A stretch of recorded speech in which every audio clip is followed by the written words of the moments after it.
चैतन्य हास्य क्लबच्या वतीने आवर्जून न विसरता आपण वाढदिवस खरं तर कुठे वाढवलो कुठे जन्मलो उभार पायाची ढासळते मानसाविना हे जीवन सारे शून्य असते।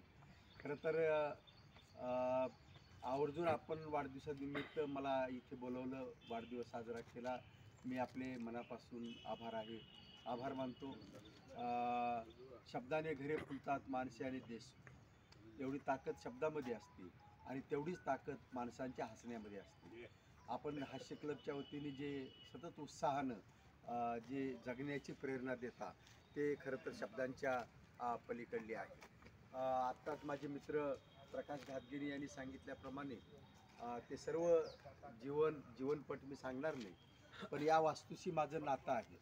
कारण हे जी जुनी इमारत होती पॉलिटेक्निकची, त्याच्या वरच्या मजल्यावरती आमचं शासकीय डीएड होतं, डीएड इथं भरायचं। आणि ही जी इमारत आहे इथं आमचं कार्यालय आणि ग्रंथालय होतं।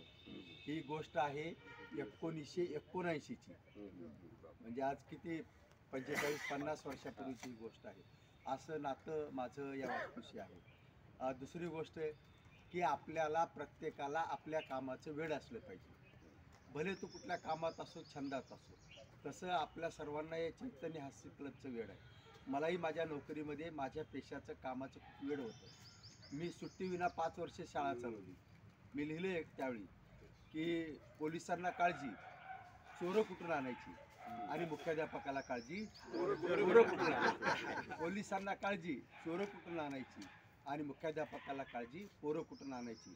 ती म्हणाली 2 नंतर तिसरं नको, कुटुंब नियोजनाची केस घडली पाहिजे। ती म्हणाली 2 नंतर तिसरं नको, कुटुंब नियोजनाची केस घडली पाहिजे। पण हा मुख्याध्यापक नवरा तिला झोपेत देखील म्हणाला पोरं वाढली पाहिजे, पोरं वाढली। म्हणजे एवढा जीव, एवढं वेळ आपल्या कामावरती असतो। असं माझा सर्वात जीव घरदार संसार या भौतिक गोष्टीपेक्षा माझा सर्वात जीव हा पुस्तकावरती आहे, लेखनावरती आहे। आज वयाची 62 वर्ष पूर्ण होत आहेत, 63 वर्ष सुरू आहे, पण मला सर्वात जास्त माझी पुस्तकं आवडतात। त्या 4 ओळी मी आपल्यापुढे सादर करतो की नाही झुकलो पोटासाठी, नाही झुकलो पोटासाठी, झुकलो नाही पाण्यासाठी, नाही झुकलो पोटासाठी, झुकलो नाही पाण्यासाठी, तहानेची ही कोरड घेऊन जगतो आहे कवितेसाठी। नकोत मजला, नकोत मजला रात्रीच्या गाड्या, नकोत मजला रात्रीच्या गाड्या, नकोत मजला कात्रीच्या माड्या, कवितेमधून फुलवीत राहीन माणुसकीच्या अफाट वाड्या। कविता माझी माझी प्रेयसी, कविता माझी माझी प्रेयसी, कविता माझी माझी आई, संसाराच्या वादळ वेळी कविता माझी जाई जुई।